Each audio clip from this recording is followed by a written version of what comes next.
MPs who support the Leave campaign to make their voice as effective as possible.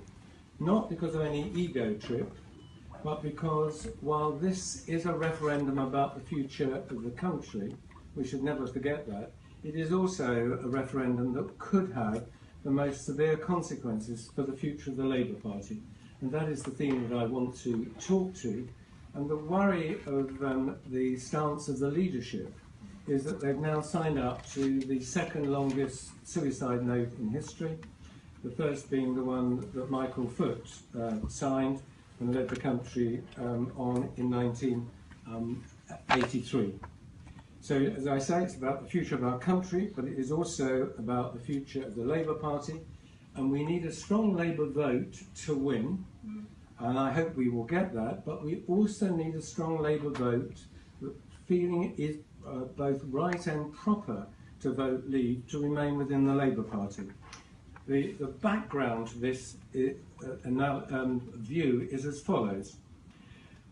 We have suffered over the recent past a hemorrhage of Labour votes going towards UKIP. And my worry is that this process will continue and maybe even speeded up by the stance that they will again feel that tranche of Labour voters who would single out the borders issue and the levels of immigration as for them the crucial issue of this referendum.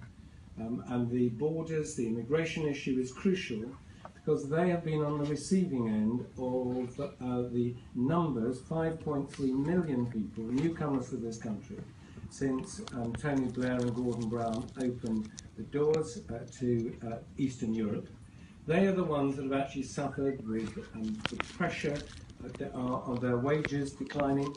They've been the ones who find that the queues for housing have become longer, and they are the ones who feel most acutely that they cannot, these issues are linked.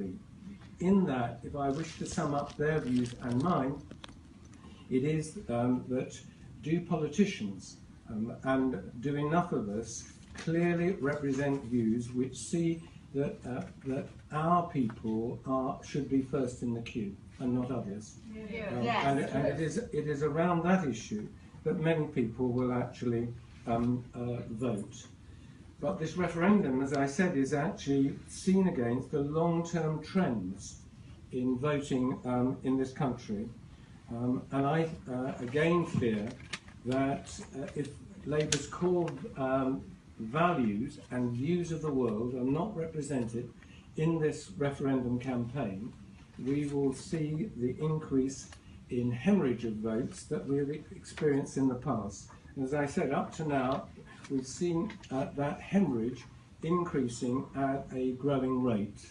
If we look at what's happened to Labour votes since the peak with Tony Blair, we actually see that we've lost well over 4 million votes since the peak of our voting appeal in 1997. We've seen almost 3 million of voters now abstaining, and we've seen UKIP's vote increasing by nearly 4 million.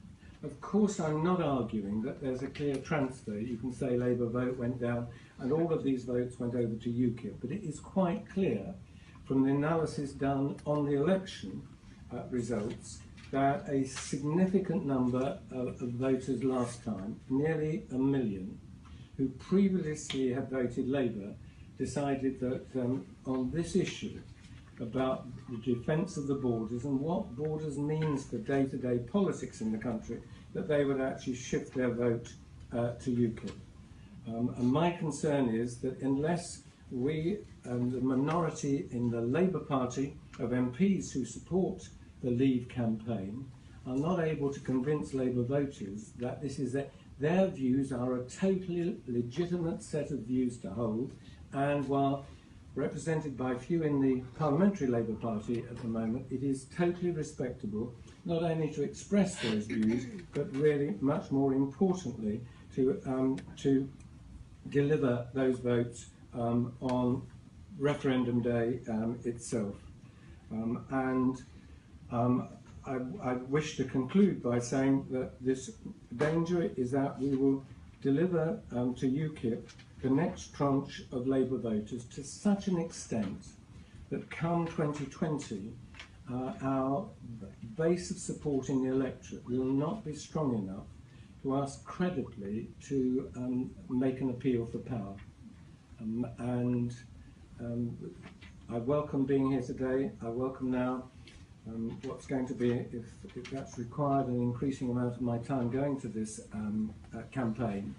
And I hope the message from this is now will go out even more clearly to Labour voters that not the whole of the Parliamentary Labour Party is deserting what they think is a key issue in this referendum, which is about the type of country which they value and love, and that is also views which are respectably represented by Labour, and above all, there are views that they should take to the polling booths, knowing that they are Labour voters casting their vote to leave, not new recruits to UKIP.